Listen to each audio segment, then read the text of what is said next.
Hi there. You're listening to the Hellenistic Age Podcast, Episode 32, The Mauryan Empire of India.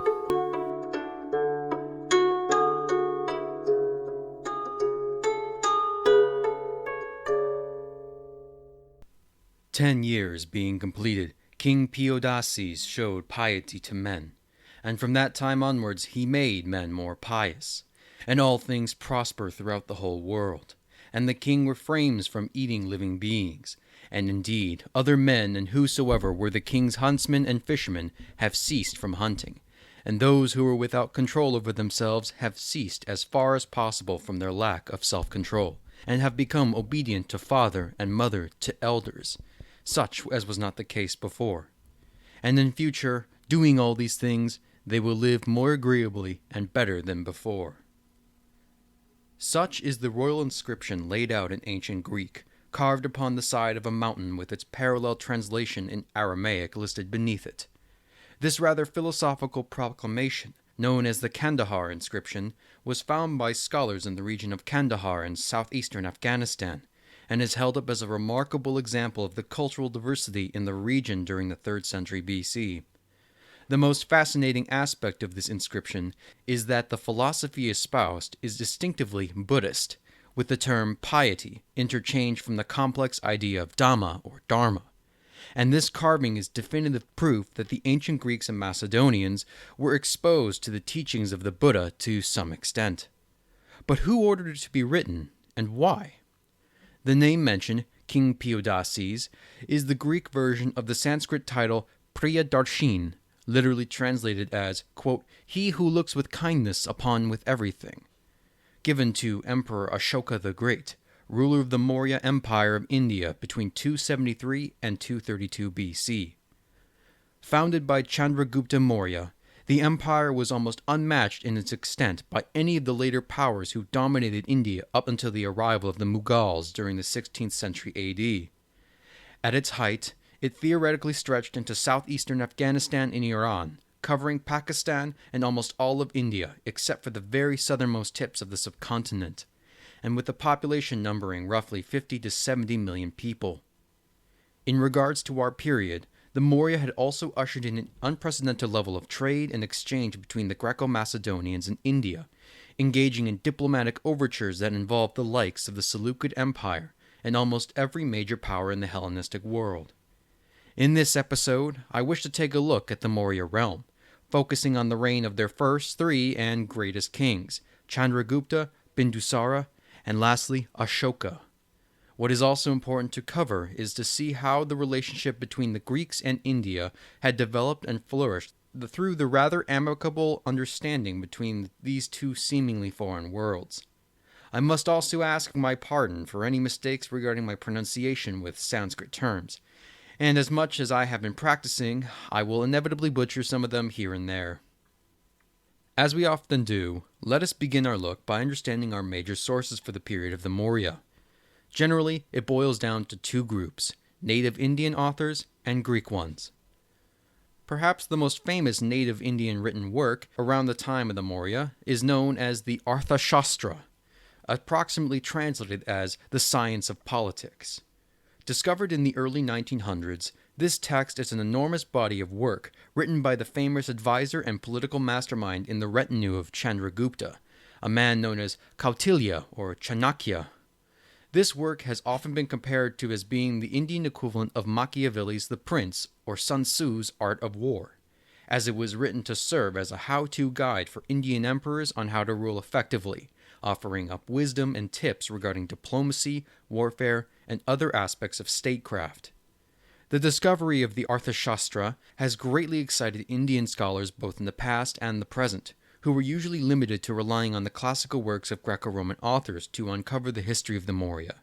And some argue that the Arthashastra is an accurate reflection of the inner workings of the Maurya state and society. There is still a degree of controversy on the text in both its authorship and the accuracy of the material presented. Like with the controversy on the works of the Greek poet Homer, many have doubted that the work in its present form was actually penned by Chanakya in the 3rd century BC. It has been suggested that the Arthashastra was finally written and compiled together no earlier than the 2nd or 3rd century AD, and thus we cannot rule out later authors who added on to the original work after the time of the Maurya. In addition, if we continue with the analogy that the Arthashastra is similar to Machiavelli's The Prince, then we cannot automatically assume that it perfectly reflects the empire of the Maurya, no more than The Prince reflects the politics of 16th century Italy. As S.R. Goyal points out, the Arthashastra may describe things as they should be, but not necessarily as they are. With these criticisms in mind, it is still an invaluable work, brilliantly written on its own account, and still manages to illuminate the inner workings of the Mauryan state and the philosophy of Indian kingship. The quote that I read from the beginning of this episode comes from one of our greatest sources for this period, the Mauryan emperor himself, Ashoka, or Ashoka the Great. During his reign, stretching roughly from 273 to 232 BC, he ordered a great number of inscriptions to be placed across his empire. These epigraphical sources include rather mundane and humanizing commentary, such as his personal displeasure at the ceremonies he was forced to preside over, to writings intended to espouse and proselytize his faith of Buddhism to his subjects, which had been placed as far as Afghanistan. These mark the first time in Indian history that a ruler recorded his own deeds, and they also give us an insight on the administrative aspects of the empire as well, demonstrating that there was a codification of laws, ranging from banning the killing of animals on certain days of the year, and the instruction of officials on how to conduct their business for the good of the public. For the majority of scholars studying the Maurya in the past, the most important source to aid them in their studies, and the most important to us in the context of our show, comes from an outsider, known as Megasthenes. The story of Megasthenes is so interwoven with the history of the Maurya and Greco-Indian relations that it is almost impossible to discuss them without discussing his life and works in considerable depth. Megasthenes, born sometime around the 350s and died likely by 290 or 280 BC, was a Greek author who penned a remarkable study of Mauryan India known as the Indica, which has unfortunately not survived. But a large amount of fragments are preserved in the many quotations by later Greek and Roman authors like Strabo, Arrian, and Diodorus Siculus. He certainly is not the first Greek author to talk about India. Others, such as Herodotus and Ctesias in the 5th century, devoted lengthy discussions in their works, with often dubious accuracy.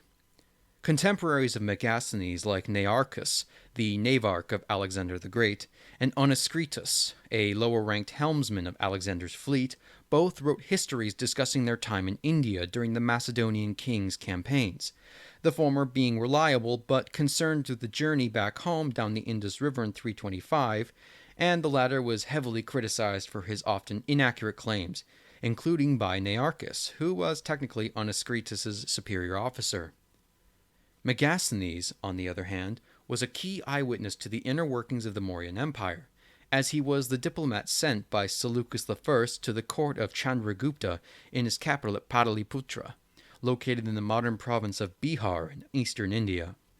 For a number of years, he either stayed in residence at or near Pataliputra, or had made several lengthy trips acting as ambassador between the Seleucids and the Maurya, and thus was well inclined to provide a more accurate account of life in India, albeit in a manner that the Greeks would understand, and as we soon shall see, his claims tend to line up with native Indian sources rather well. His writings, ranging from ethnography to geography and political assessment, would become the most relied upon work in Europe regarding India until the Middle Ages. Megasthenes is not infallible, however, and we have to be careful when looking at his work.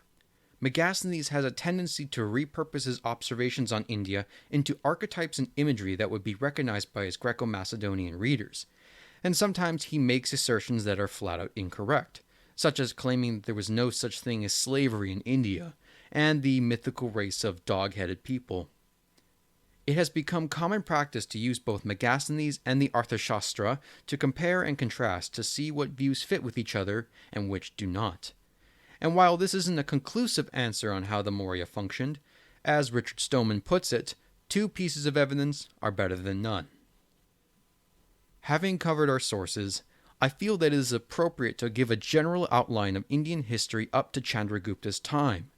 There's a lot to cover, so I'm only giving a skeletal structure to a much larger topic.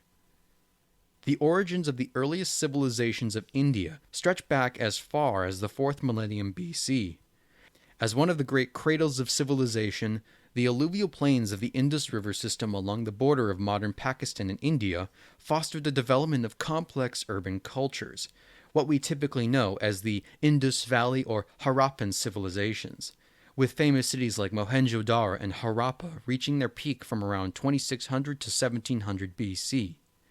The collapse of Harappan civilization can be attributed to a number of factors, ranging from climate change to food and water shortages and political turmoil, much like the collapse of the late Bronze Age civilizations of the Near East and Mediterranean a few centuries later, resulting in the gradual simplification of urban and material culture, though a number of Harappan cities would remain populated down to the time of Alexander. For a long time, scholars have seen the end of this period as being due to a group of invaders penetrating India during the so-called Aryan invasion. This is a term that needs some clarification.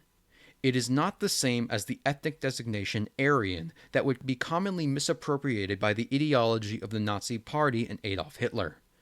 To simplify an extremely complicated subject, Aryan was a term utilized by scholars and philologists as a designation for a language group, better known as the Indo-Aryans.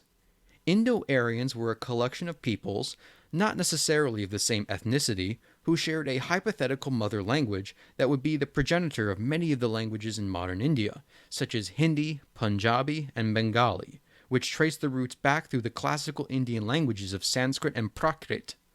The Indo-Aryans, though themselves likely originating from somewhere around Afghanistan, were just one among many different groups that descended from the Indo-European speakers, who were linked from an original language group somewhere in the Pontic-Caspian steppe, and migrated during the 3rd millennium BC across Eurasia to settle, including India via the Indo-Aryan speakers.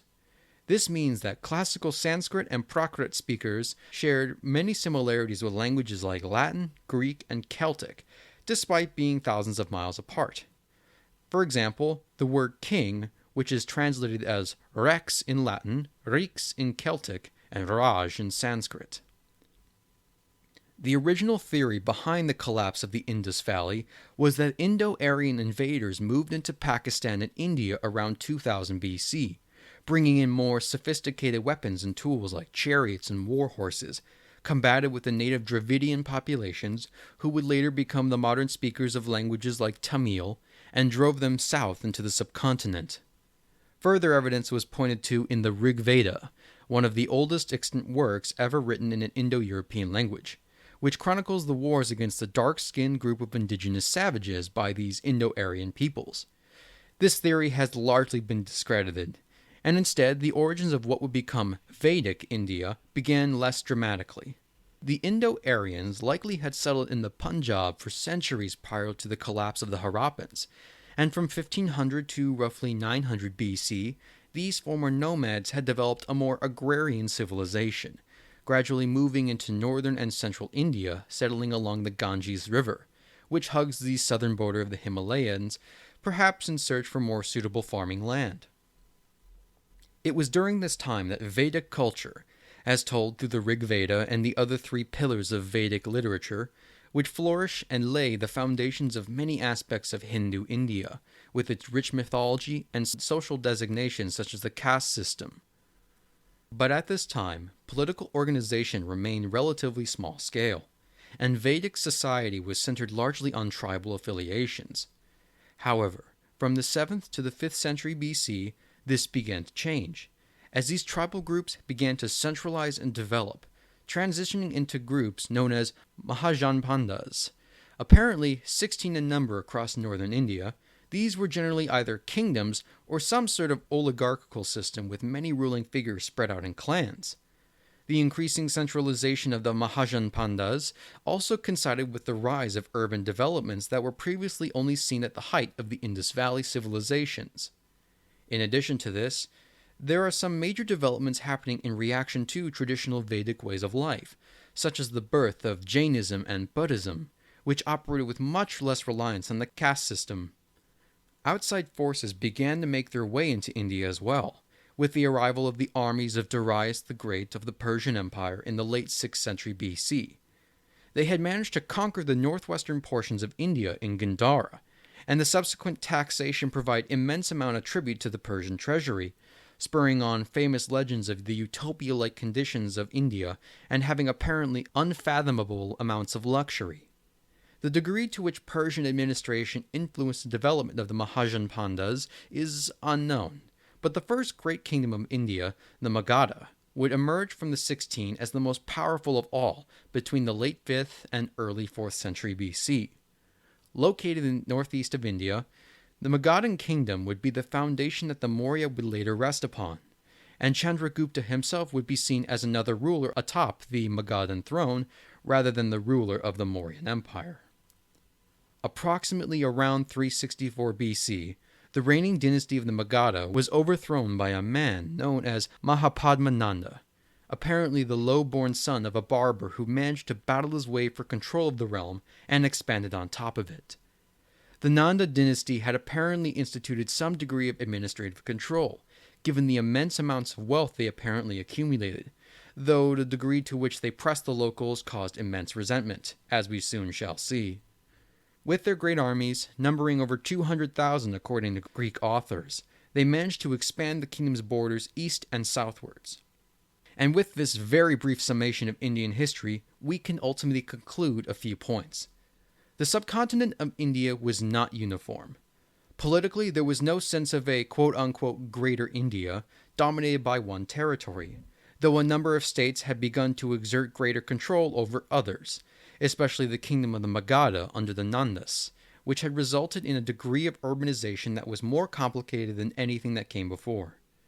Though the dominance of Vedic beliefs and culture continued to permeate much of northern India, this is not to imply that this was the only way of life.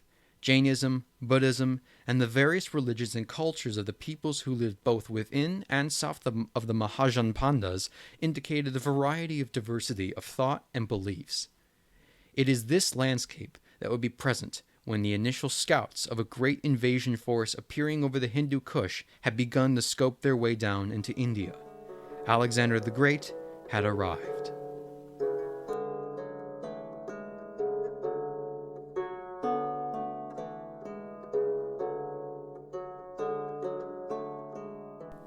In 327-326 BC, the Macedonian army of Alexander the Great had descended into modern Pakistan and the Indus Valley in pursuit of further conquests. The Indian campaigns, as I covered extensively in episode 12, were seen by the Greek and Roman sources as something of a great watershed moment in the history of India.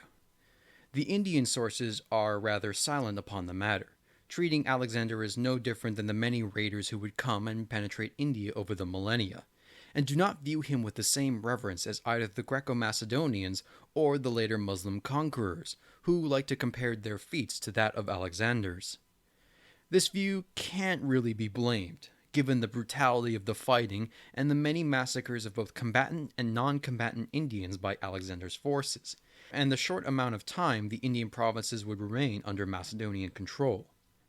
At the extent of his reach, Alexander controlled roughly to the Hyphasis River, the modern Beas, before his army had mutinied out of exhaustion and dissatisfaction with the notion of fighting the enormous armies of the Nandas. The Macedonian king agreed to halt his progress, and sailed down the Indus River to return back to Babylon. In his place, Alexander had left a number of officials in charge of his Indian provinces.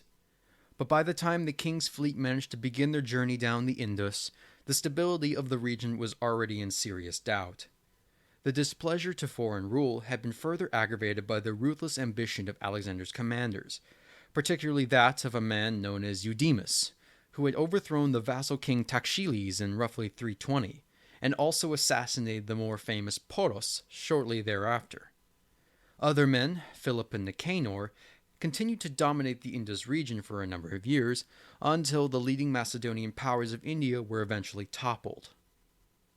It is during this period that we have our first appearance of the man who would become Lord of all of India. The Greco-Roman authors refer to him variously as Sandracotus or Andracotus, but to us he is better known as Chandragupta Maurya. The origins of Chandragupta are obscure and poorly documented.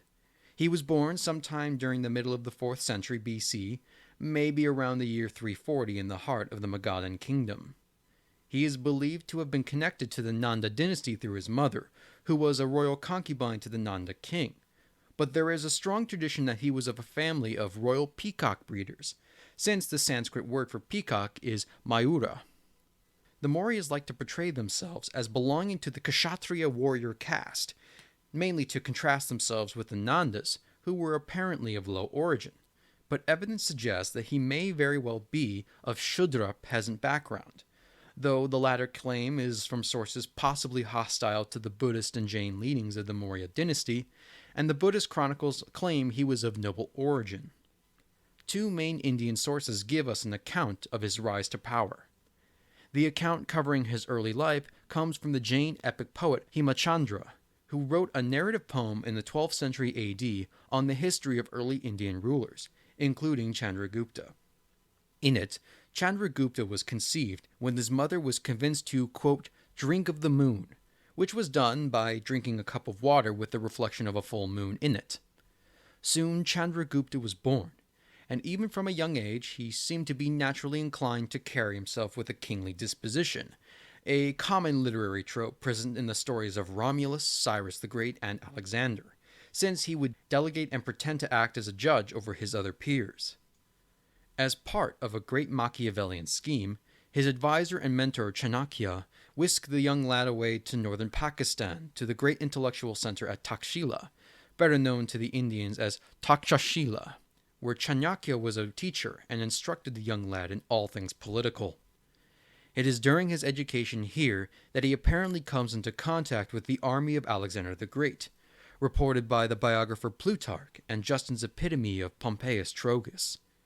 According to the tradition of Justin, Chandragupta had led a resistance movement against the Macedonians, after personally insulting Alexander and incurring a bounty upon his head. A caveat must be made here, because that is what is said according to my 1846 translation of Justin. However, I've discovered that there seems to be controversy regarding the manuscripts that survives of Justin's epitome, and that Alexander should be instead amended to Nanda. This is because only 2 of the manuscripts that survive seem to have this error, and the copyists responsible assumed the Latin Nandrum must be Alexandrum. Thus, Chandragupta had led a band of followers against the Nandas instead. This is an important reminder for everyone to investigate their translations before taking things as gospel. Plutarch also recounts a story whereby Chandragupta apparently mused on the departure of Alexander from India as a great irony, since the warlord could in fact have easily conquered India given the civil unrest and the low origin of the Nanda rulers.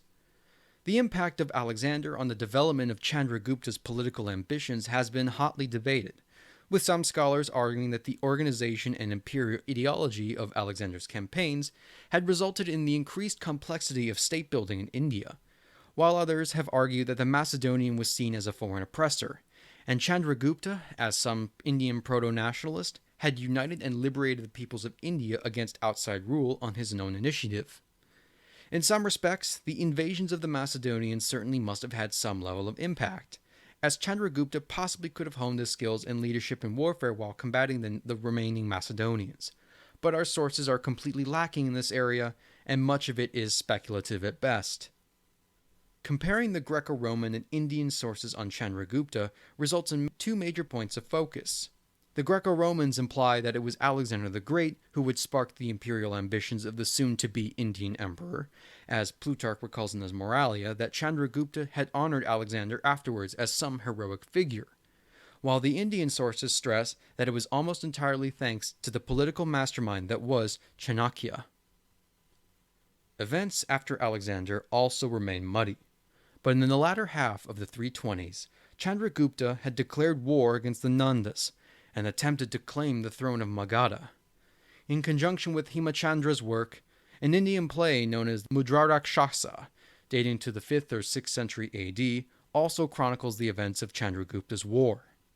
According to both, he had apparently allied himself with King Porus, the same one that Alexander had fought, and attempted to besiege the main capital of Pataliputra. Chanakya had apparently engineered this entire war because he believed himself to be destined as a sort of quote-unquote shadow king behind the next ruler after the Nandas, or he was disrespected by the last Nanda king, Dhanananda, and sought revenge for the slight by cultivating Chandragupta as a weapon. There's so many traditions of this tale, rooted in the literature of the various different religious angles like Jainism, Buddhism, and Brahmanism, that it's almost impossible to properly assess what is more likely to be true than of others. The sources agree that roughly by the year 320 BC, Chandragupta managed to successfully capture Pataliputra, having besieged it with a rather diverse army which included Bactrians, Scythians, and Greeks.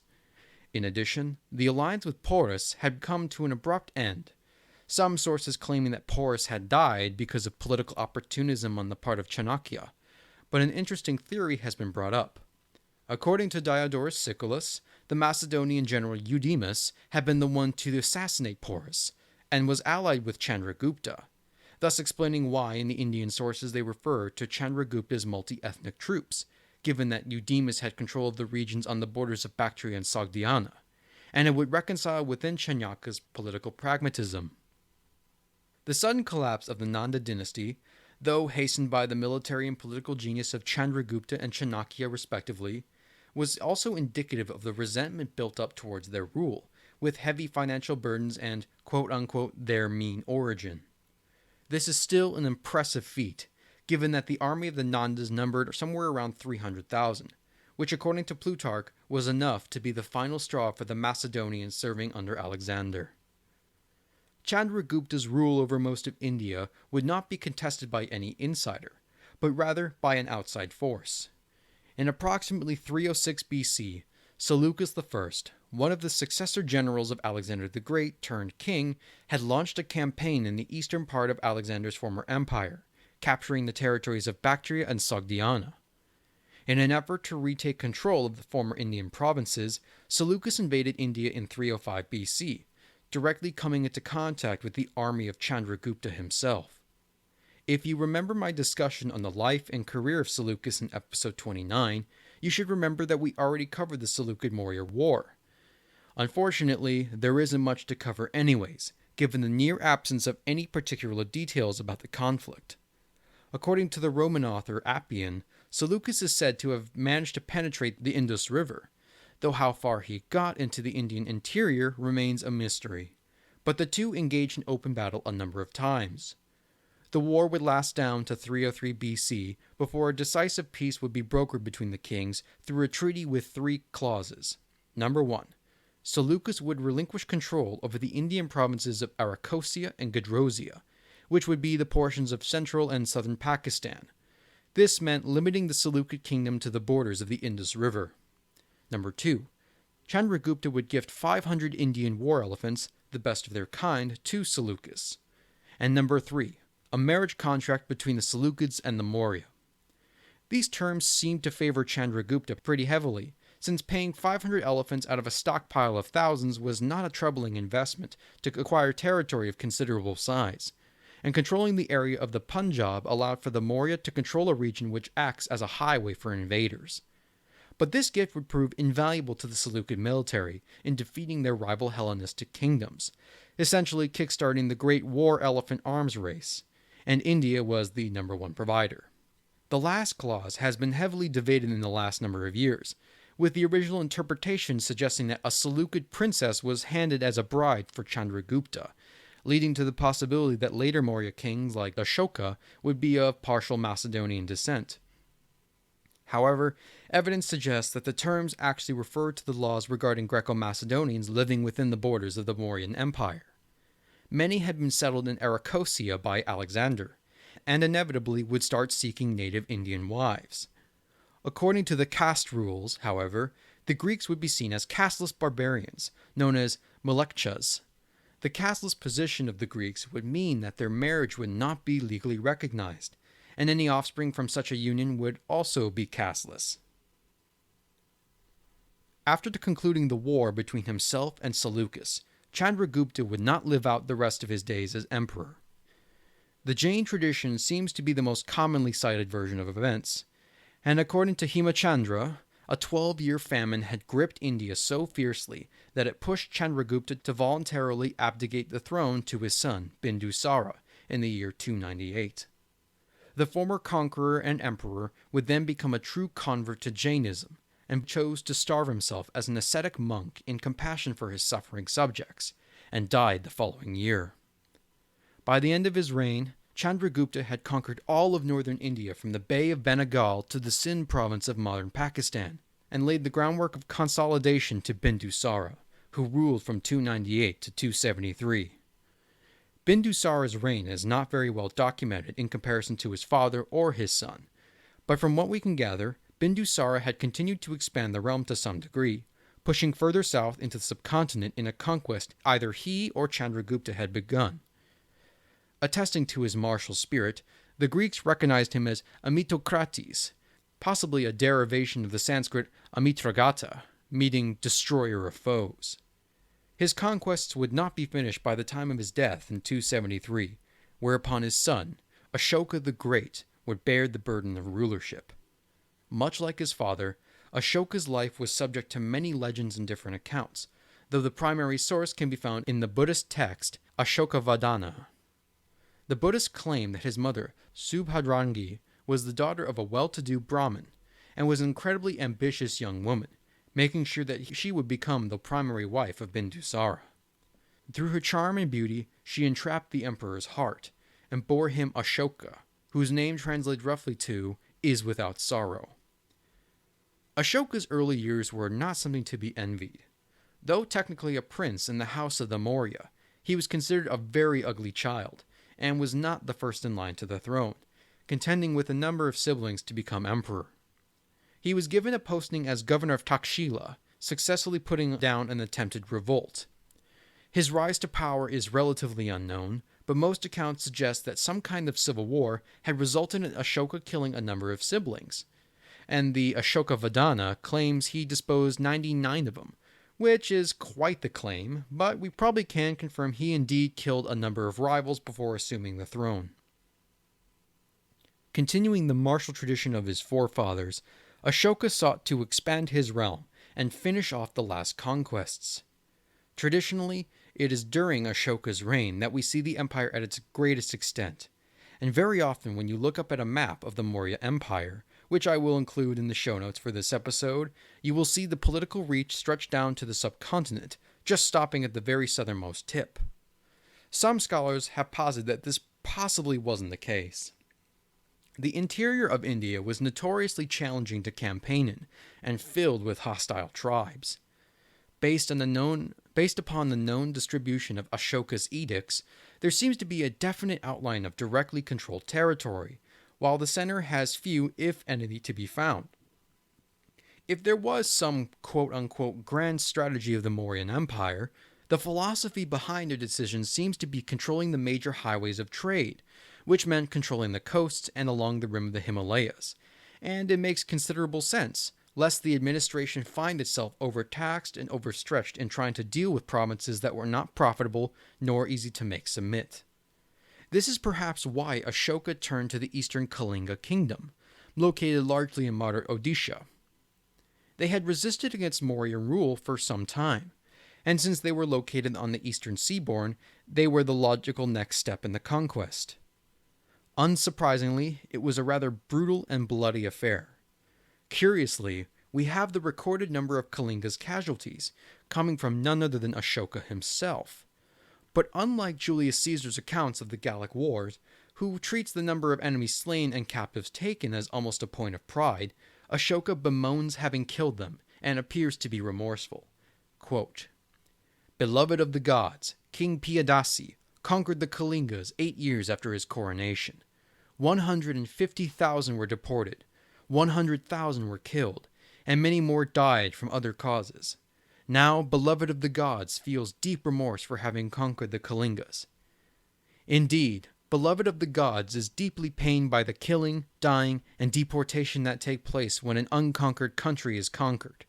But beloved of the gods is pained even more by this, that Brahmins, ascetics, and householders of different religions who live in those countries, and who are respectful to superiors, to mother and father, to elders, and who behave properly and have strong loyalty towards friends, acquaintances, companions, relatives, servants, and employees, that they are injured, killed, or separated from their loved ones. Even those who are not affected by all this suffer when they see friends, acquaintances, and companions and relatives affected. These misfortunes befall all as a result of war, and this pains beloved of the gods. Therefore, the killing, death, or deportation of 100th, or even 1,000th part of those who died during the conquest of Kalinga now pains beloved of the gods. Now beloved of the gods thinks that even those who do wrong should be forgiven where forgiveness is possible." End quote. The end of the Kalinga War marked a sudden and sharp transformation into the way Ashoka conducted his life and his role as the emperor. While he was already courting Buddhism by the time of his campaigns against the Kalingas, Ashoka experienced an epiphany and devoted himself to living closely to the tenets of the Buddha. Not only did he see himself as a convert to Buddhism, he also sought to share the Buddha's message with the residents of his empire.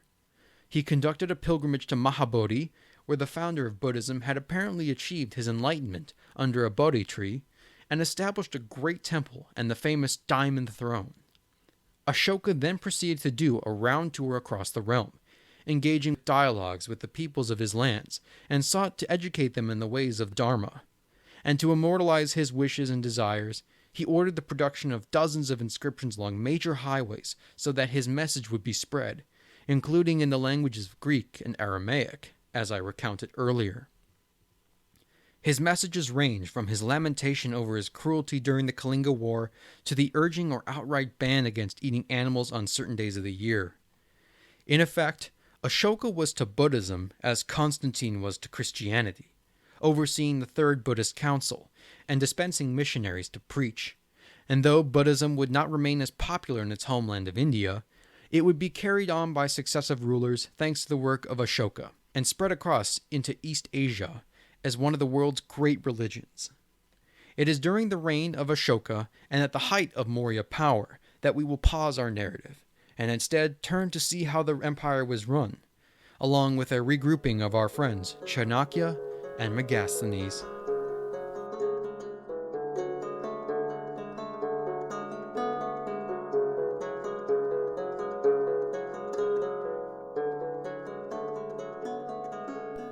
By Chandragupta's abdication from the throne in 298, the Mauryan imperial identity had firmly established itself, and based upon the work done by Megasthenes and Chanakya around the same time, it is during this period that we can most accurately determine the inner workings of the empire. At the very top of the political pyramid would be the king or emperor. The imperial rule of the Maurya was a natural byproduct of the political developments of the Mahajan Pandas and the Rajas who dominated them during the 6th century, but on an unprecedented scale. The king, as told by Chanakya, is functionally the embodiment of all political powers of the state, and thus must represent his constituents as best as he can. Quote, "A king who observes his duty of protecting his people justly, according to law, goes to heaven, unlike one who does not protect his people, or inflicts unjust punishment." End quote.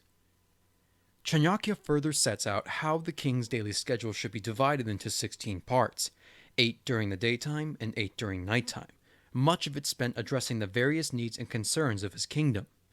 These activities can range from inspection of municipal roads to addressing the judicial issues brought to his attention, something which Megasthenes also attests to by saying that the king must answer the needs of his people by holding court and judging cases outside of his palace.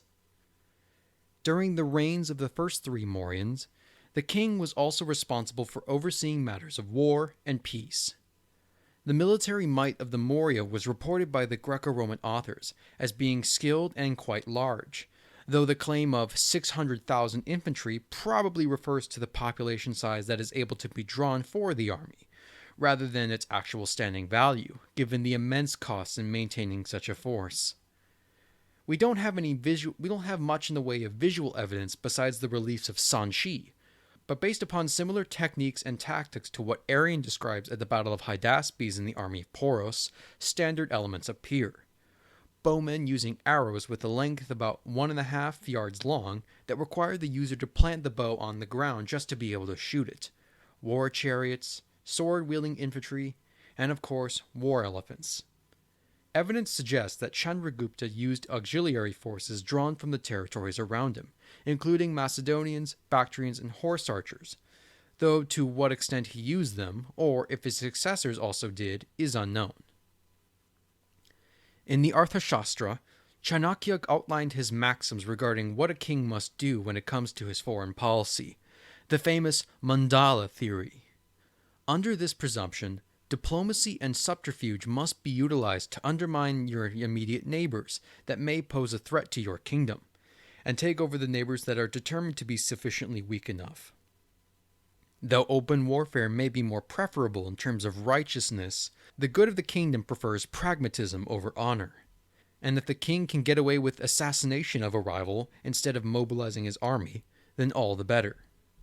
This pattern seemed to be carried on under Chandragupta and Bindusara, but during Ashoka's conversion post-Kalinga conquest, the Maurya realm stopped expanding outright, out of professed moral concerns regarding their Buddhist ideology, though as I mentioned before, it may have also been out of practicality to prevent the empire from expanding its borders too greatly.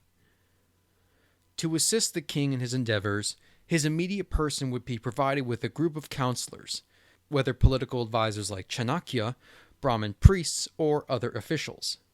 The most important of these counselor positions would be the treasurer and collectors, who would be responsible for maintaining the budget of the state and collecting and documenting the taxation of the territories. These tax collectors would be extremely well paid and well staffed. One of the most fascinating aspects of the Maurya state was the apparently extensive system of spies that would act as the king's eyes and ears on the ground.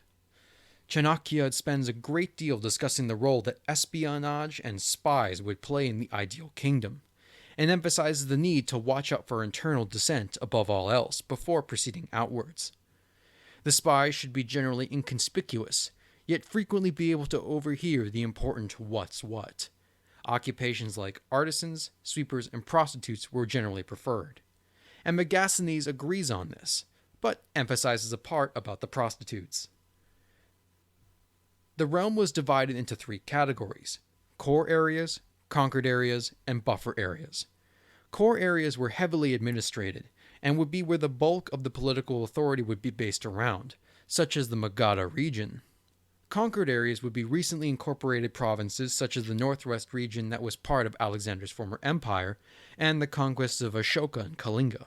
And while they too would also be governed, it would be with a more gentle hand lest they caused too much resentment. For example, Ashoka did not place any edicts regarding his lamentation for conquering the Kalingas in the realm of the Kalingas. The buffer areas would be territories adjacent to unconquered tribes, and they would be frequently engaged in diplomatic matters to acquire resources like elephant and gold.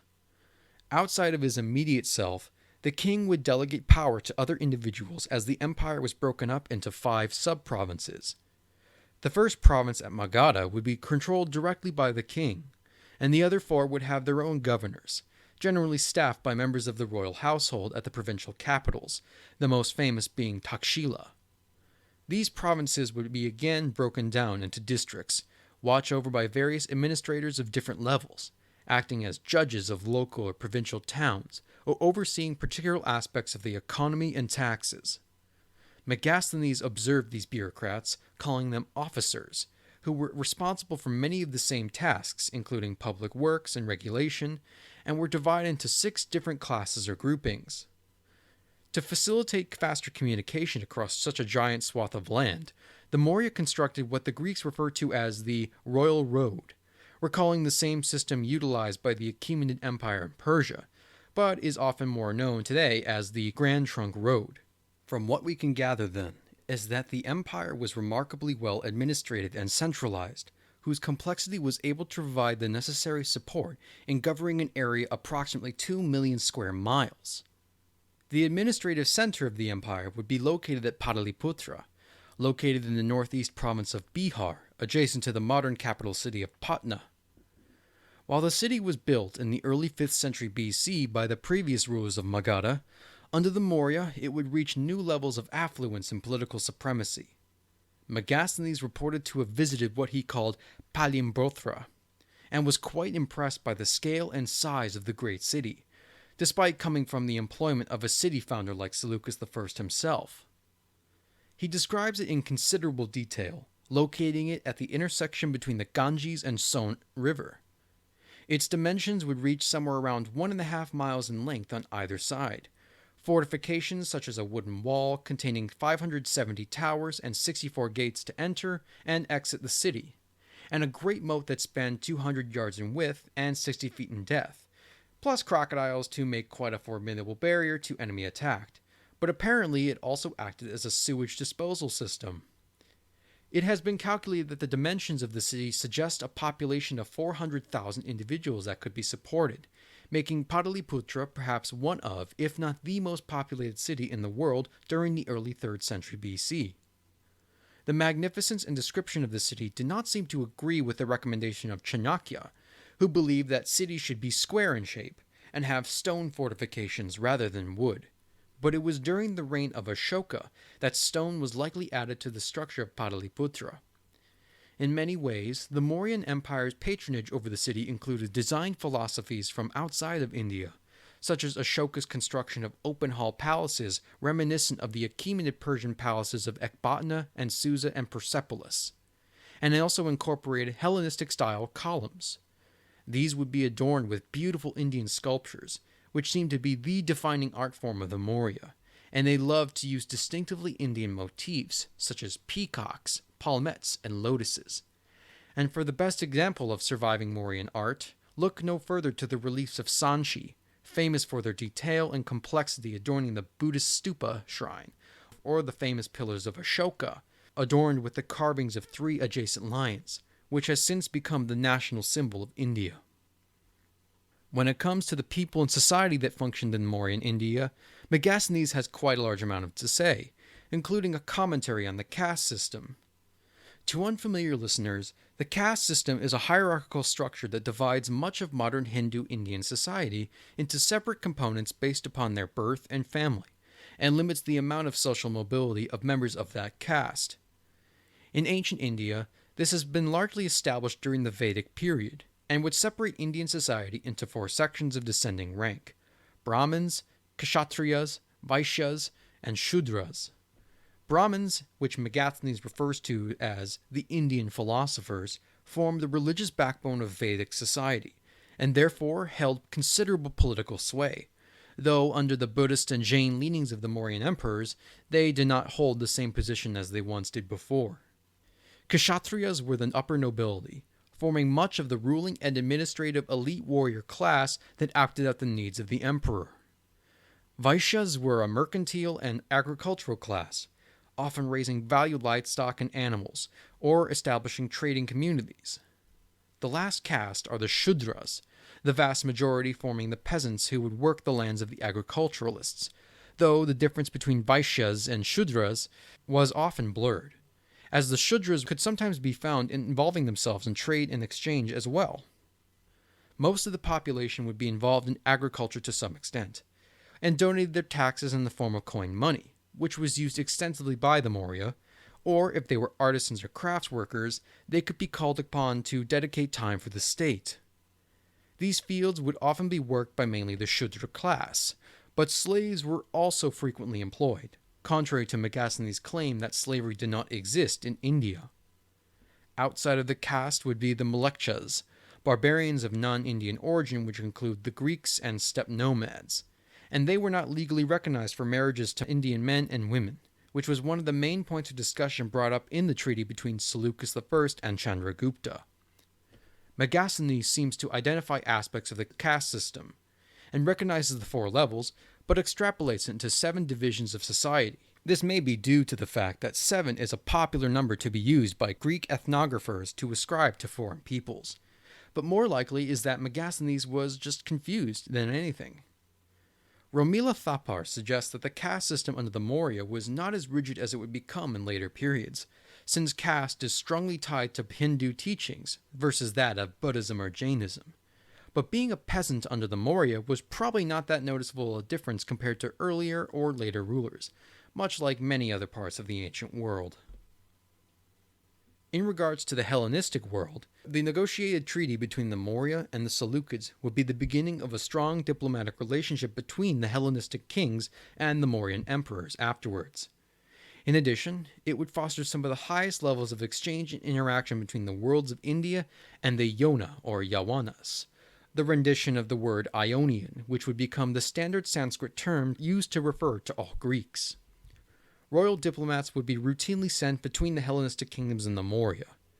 While Megasthenes was the most famous, we also have other named ambassadors like Dimachus of Plataea, who wrote his own Indica around the time of Bindusara, and the Ptolemaic official Dionysius during the reign of Ashoka. The written works of these ambassadors and other contemporaries would provide a far greater understanding of India's peoples, its natural history, and ways of life than the time of Herodotus and Ctesias 2 centuries prior. The Hellenistic and Mauryan rulers would frequently exchange gifts. The latter would commonly offer wild animals like a tiger, which was regifted by Seleucus all the way back to Athens, and elephants, which became the prestige item of the Hellenistic world. In addition, other gifts like aphrodisiacs and anaphrodisiacs were sent to Seleucus by Chandragupta. And as far as my knowledge goes, the only known gift to the Indian emperors was from Antiochus I to Bindusara, as the latter requested figs, wine, and a sophist. The first two were granted, but allegedly Antiochus did not offer a philosopher because he was, quote, against the law, which is quite vague and unsatisfactory, but it does indicate that the emperors were also curious about learning Greek philosophy. In the 13th Edict of Ashoka, the emperor specifically names 4 Hellenistic kings: Antioga, Antiochus II, Ptolemaya, Ptolemy II, Anticyna, Antigonus Gonatas, and Macha, Magas of Cyrene, as being part of the great kingdoms who have heard his spread of Dharma. The fact that Ashoka had endeavored to order at least one of his inscriptions be written in Greek shows that the amount of Greek-speaking population within India had grown substantially, though it would be some time before the invasions and conquests by the Indo-Greek kings. The Maurya had an influx of Greco-Macedonians, whether settlers from the time of Alexander and the immediate successors, or adventurers and traders looking to make their fortune on the various goods of India, such as ivory, spices, and pearls. Some of these Greeks adopted Buddhism, especially during the time of Ashoka, who sent missionaries like Dhammarakkhita, aka Demetrius, and Maharakkhita into territories largely settled by Greeks in the northwest territories of Gandhara and Kandahar. The extent to which Greek culture influenced Mauryan attitudes can be seen with some of the artistic designs of the main palace at Pataliputra, but this period only marks the beginning of the cultural interchange that would eventually display itself in full force, as centuries of Greek settlement in India would mutually influence each other's religious and artistic traditions.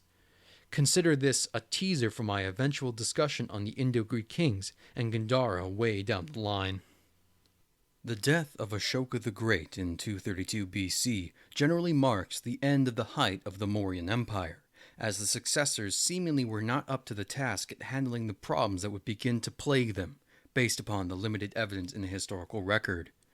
There have been theories put forth about the populace's and Brahmin class's resentment to the Mauryan preference for Buddhism and Jainism over Vedic Hindu traditions, or the lack of martial spirit previously invoked by Chandragupta and Ashoka pre-conversion.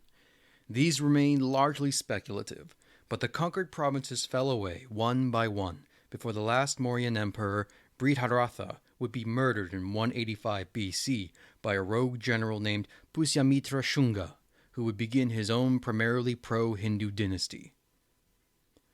Having ruled over the Indian subcontinent for 135 years, the Mauryan Empire was a remarkable turning point in the development of empire in India. Their first 3 emperors, Chandragupta, Bindusara, and Ashoka, would be considered some of the greatest rulers India has ever produced, ushering in the classical age of India, which would end with the Guptas in the 6th century. Their administrative work laid the foundations for later Indian empires, both native and foreign, ranging from the Indo-Greeks and Kushans to the Guptas during the 5th century AD. Perhaps their most important legacy can be seen with the promotion and spread of Buddhism to transform it into one of the world's great religions. It was under their banner that Indo-Greek relations were fostered and developed on an unseen scale, and would continue to do so after their passing. And so ends our discussion on the Maurya Empire. Unfortunately, if you wanted to learn more about the Mauryans, there does not appear to be an easily accessible single-volume treatment on them in English that I can recommend. I have included many extremely valuable references in my episode notes on my website that you can check out, which have helped immensely in my understanding and research for this subject. Once again, thank you all for listening, and if you enjoyed this episode, consider subscribing to the show on the podcast platform of your choice, ranging from iTunes to Spotify and more. I also wish to say thank you to my listeners who donated to the Ko-fi page I had set up, and it has really helped a lot, so I appreciate all your generosity. If you're looking to support the show, you could consider heading to my Ko-fi page, or just simply leave a review for my show if you're on iTunes. All of these links can be found in the podcast description, or by heading to my website at hellenisticagepodcast.wordpress.com. And with that, you've been listening to the Hellenistic Age Podcast.